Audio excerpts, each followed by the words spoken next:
Skill university fourth city ప్రాంతంలో real estate లావాదేవీలు అనుకున్నంత సంతృప్తికరంగా లేవని రంగారెడ్డి జిల్లా వాసులు చెబుతున్నారు. ధరలు తగ్గించివ్వాలని కొనుగోలుదారులు బేరమాడే పరిస్థితి తలెత్తిందని రియల్ వ్యాపారులు ఆవేదన వ్యక్తం చేస్తున్నారు. స్కిల్ యూనివర్సిటీ ప్రాంతంలో వేరే కంపెనీలు కూడా కేటాయిస్తే బాగుంటుందని అంటున్నారు.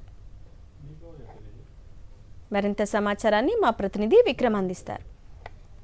ప్రభుత్వం ప్రతిష్టాత్మకంగా తీసుకున్న ఫోర్త్ సిటీలో రియల్ ఎస్టేట్ పరిస్థితి ఏంటి, స్థానికులు ఏమనుకుంటున్నారు?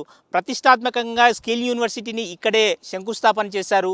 స్కిల్ యూనివర్సిటీ వచ్చాయి, కొత్త కొత్త ప్రాజెక్టులు వస్తున్నాయా, రియల్ ఎస్టేట్ పరిస్థితి ఏంటి, స్థానికులు ఏమనుకుంటున్నారో వారి మాటల్లోనే అడిగి తెలుసుకునే ప్రయత్నం చేద్దాం. మనం ప్రస్తుతం ఫోర్త్ సిటీ అనుకుంటున్న మీర్ఖాన్ పేటలో ఉన్నాము. మీర్ఖాన్ పేటలో రియల్ ఎస్టేట్ పరిస్థితి ఏందో స్థానికులను అడిగి తెలుసుకునే ప్రయత్నం చేద్దాం. చెప్పండి, ఇక్కడ చాలా ప్రతిష్టాత్మకంగా తీసుకుంటుంది తెలంగాణ ప్రభుత్వం. ఇక్కడ ఫోర్త్ సిటీని, న్యూ సిటీని ఏర్పాటు చేయాలనుకుంటుంది. ఇక్కడ ప్రస్తుతం రియల్ ఎస్టేట్ పరిస్థితి ఏ విధంగా ఉంది? రియల్ ఎస్టేట్ అనేది ఈ ఏదో ఫోర్త్ సిటీ పేరు అండ్ ప్లస్ ఇంకొకటి 2-3 పేర్లు పెట్టారు గవర్నమెంట్. ఈ పేర్లు పెట్టడం వలన రియల్ ఎస్టేట్ అయితే పెరుగుతుందని అనుకుంటున్నారు. ఇక్కడ ఎటువంటి ట్రాన్సాక్షన్ నడవట్లేదు అంతగానం. ఏదంటే కొంతవరకు ₹1 తీసుకున్న ప్రాపర్టీని నాకు ఆటనకి ఇవ్వండి, నాకు పావలకి ఇవ్వండి అని చెప్పేసి అడుగుతున్నారు తప్ప ఎటువంటి ట్రాన్సాక్షన్ ఇక్కడ జరగట్లేదు. చూసుకోవచ్చు ప్రతిష్టాత్మకంగా ఇదే ప్లేస్లో మనం చూసుకోవచ్చు. ఈ ప్లేస్లో స్కిల్ యూనివర్సిటీని 100 ఎకరాలు కేటాయించింది. ముందు 50 ఎకరాలు అమెజాన్కు కేటాయించారు. ఈ కొత్త సంస్థలు వస్తాయన్న ఆశలు రియల్ ఎస్టేట్ ఊపందుకోవడం లేదా? ఎందుకు ఊపందుకోవడం లేదు? అనేది ఇప్పుడు ఇక్కడ జరుగుతున్న సిచ్యువేషన్ ఏంటంటే ఈ ఫార్మాసిటీ కింద కేటాయించిన భూమిని ప్రజెంట్ ఉన్న సిచ్యువేషన్లో ఇప్పుడు మనకి ఫోర్త్ సిటీలో ఈ యొక్క స్కిల్ యూనివర్సిటీని కేటాయించినట్లు ఇంకొక వేరే కంపెనీని కూడా కేటాయిస్తే బాగుంటుంది. ఉన్న ల్యాండ్లో ఈ ల్యాండ్ని తీసుకోవడము అక్కడ అట్లే పడవబడడం తప్ప మిగతాది ఎటువంటి ట్రాన్సాక్షన్ అనేది జరగట్లేదు. ఈ చిన్న కంపెనీ ఇక్కడ వస్తుందని చెప్పేసి ఒక శంకుస్థాపన మాత్రమే చేశారు ఒక స్కిల్ యూనివర్సిటీని. మిగతా ఏ కంపెనీకి మాత్రం చేయలేదు. ఉన్న ల్యాండ్లో మిగతా ఏదైతే కంపెనీలు చెప్తున్నారో ఆ కంపెనీని తీసుకొస్తే ఇంకా బాగుంటుంది, రియల్ ఎస్టేట్ కూడా ఊపందుకుంటుంది. ప్రస్తుతం ఏ విధంగా ఉంది? ఎకరాకు సంబంధించి ఎంత మొత్తం పలుకుతుంది ఇక్కడ ధర? రైతులు ఏమనుకుంటున్నారు? రేట్లు బాగా చెప్తున్నారండి. ఇప్పుడు ఈ మెయిన్ రోడ్ మీదకి అయితే మనకు 4-5 కోట్లు చెప్తున్నారు, కానీ ఎవరు ముందుకొచ్చి ఆ ధరకు భయపడి వెనక్కి పోతున్నారు తప్ప ఇక్కడ కొనే వాళ్ళు మాత్రం చాలా తక్కువ.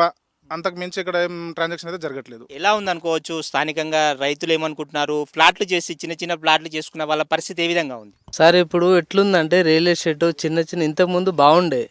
ఇప్పుడు ప్రభుత్వం కొత్తగా వచ్చినాక దాదాపు 14 నెలలు అవుతుంది. రియల్ ఎస్టేట్ అయితే మరీ ఘోరంగా ఉంది సార్. ఇంతకుముందే బాగుండే 2-3 కోట్లు ఉండే ల్యాండ్ ఇప్పుడైతే ₹1 కోటి, 1.5 అట్లా అడుగుతున్నారు. ఎవరికి రైతులు గిట్ట ముందుకు వెళ్ళట్లేదు అమ్ముదామని.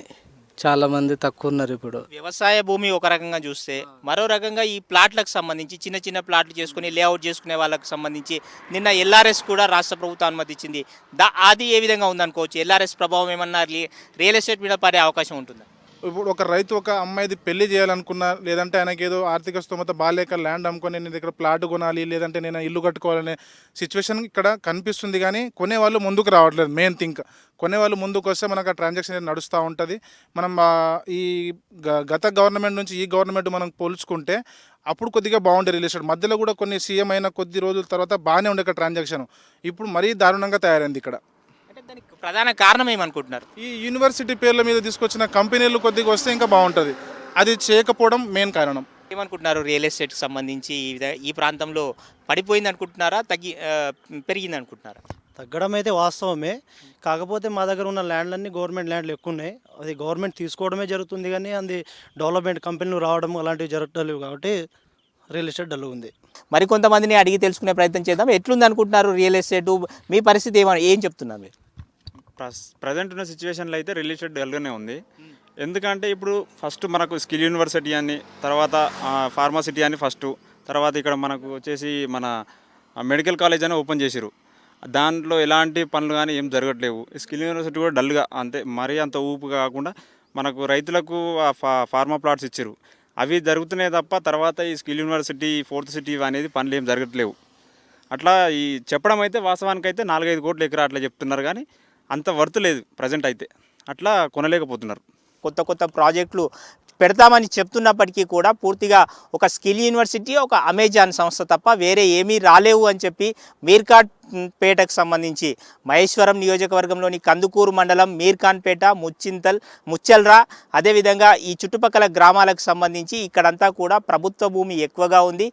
ఇక్కడ భారీ ఎత్తున పరిశ్రమలు వస్తాయని చెప్పి ప్రజలంతా కూడా భారీ ఆశలు పెట్టుకున్నారు. కానీ రియల్ ఎస్టేట్ పూర్తిగా పడిపోయింది. ఇక్కడ కొత్త సంస్థలు వస్తేనే మళ్ళీ రియల్ ఎస్టేట్ పుంజుకునే అవకాశం ఉందని చెప్పి ఇక్కడ స్థానికులు అయితే చెప్తున్న పరిస్థితి అయితే ఉంది. వీడియో జర్నలిస్ట్ నాయుడుతో విక్రమ్, సాక్షి టీవీ, రంగారెడ్డి జిల్లా నుంచి.